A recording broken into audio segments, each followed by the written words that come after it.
Bonjour à tous, bienvenue donc ici au Salon Créé sur cette place des entrepreneurs. Deuxième édition des Happy Hours de l'innovation, toujours en partenariat avec Ginov en Nord-Pas-de-Calais. Jérémy Fay, vous êtes le fondateur de Team 4 Solutions, un projet qui est toujours en incubation chez Créinov. Vous avez 33 ans et vous avez démarré dans un laboratoire. Oui, effectivement. Donc, je suis originellement chercheur en chimie. Donc, j'étais au sein de l'université de Lille 1 dans le laboratoire qui s'appelle l'unité de catalyse et de chimie du solide en tant que chercheur postdoctoral.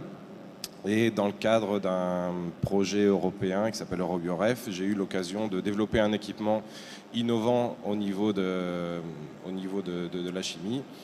Et petit à petit a mûri l'idée de passer du prototype de laboratoire vraiment à une activité potentielle pour une entreprise. Alors c'était quoi ce prototype, cette idée ? C'est un équipement qui vise principalement à accélérer la recherche dans le domaine de la chimie, dans le sens où au lieu de faire une chose à la fois, on va pouvoir en faire 4, voire plus en parallèle. Donc vous me l'avez dit, hein, ça permet de mener plusieurs réactions chimiques en même temps, donc c'est économique pour les labos, Voilà, l'idée c'est de proposer un équipement qui n'existe pas encore sur le marché de par sa conception et également de pouvoir le rendre accessible par exemple aux laboratoires universitaires ou aux PME qui n'ont pas forcément des moyens énormes au niveau d'investissement d'équipements scientifiques. Vous êtes toujours en incubation aujourd'hui ? Il en est où votre projet ? Je suis toujours en incubation au sein de Créinov. Aujourd'hui on travaille sur tous les aspects on va dire études de marché, faisabilité économique du projet pour pouvoir le faire avancer et essayer de créer au courant de l'année 2015. Qu'est-ce que ça a changé pour vous, l'incubateur, puisque l'entreprise, ça n'était pas du tout votre monde C'était pas mon parcours, on va dire, initial, étant donné que j'étais issu du milieu académique. L'entrée en incubation, donc, comme le disait tout à l'heure David Alexandre, c'est vrai que ça permet de poser un cadre et d'avoir son bureau où on vient travailler tous les matins et d'avoir aussi en contact plusieurs collègues qui sont dans la même situation. Ça m'a permis d'acquérir de nombreuses compétences qui sont autres que celles que j'avais initialement au niveau de mes compétences scientifiques, toutes les compétences de gestion de projet, de planification, aborder des aspects de l'entreprise qu'on n'a pas forcément, comment dire, accès directement. Oui, des compétences qu'on n'a pas forcément au départ. Pas des préoccupations qu'on a en tant que chercheur dans son laboratoire. Donc on vous aide à faire le BP, le modèle économique, vous avez un interlocuteur dédié. Oui, on a des soutiens, des ateliers réguliers qui sont organisés au sein de Créinov, qui nous permettent justement d'avancer sur certains points quand on n'a pas forcément les compétences en interne. C'est important de ne pas être seul, même si vous l'avez dit, vous veniez du monde académique, vous étiez en pleine recherche, donc, mais vous aviez besoin quand même d'être entouré d'autres porteurs, tout simplement ? Oui, je pense que ça rassure, parce que, comme on a pu le voir avant, entreprendre quelque chose, ça peut parfois avoir certains aspects...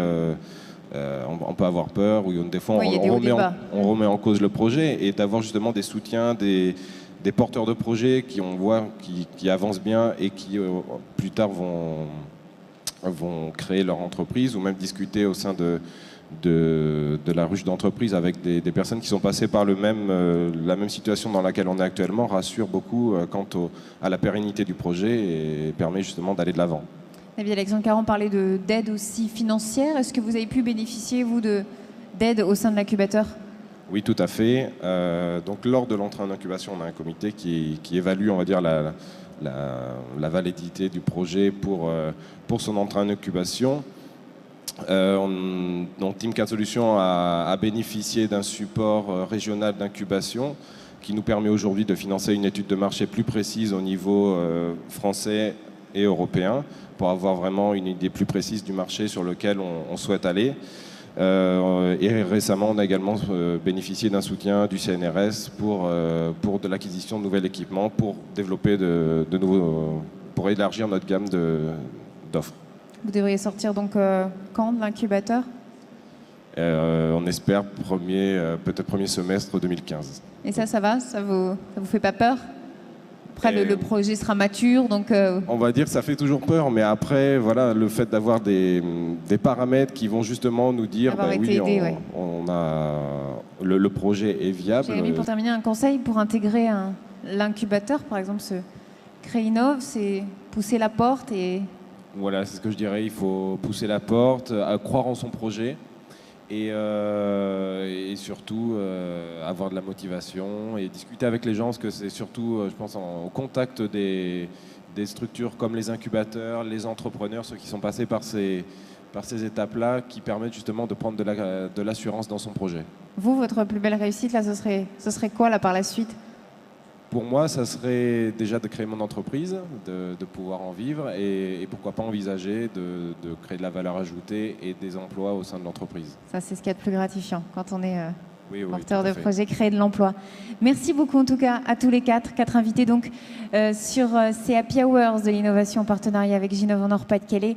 C'était dédié aujourd'hui aux matériaux innovants. On se retrouve dans un peu plus de 30 minutes pour le journal de Salon Créé.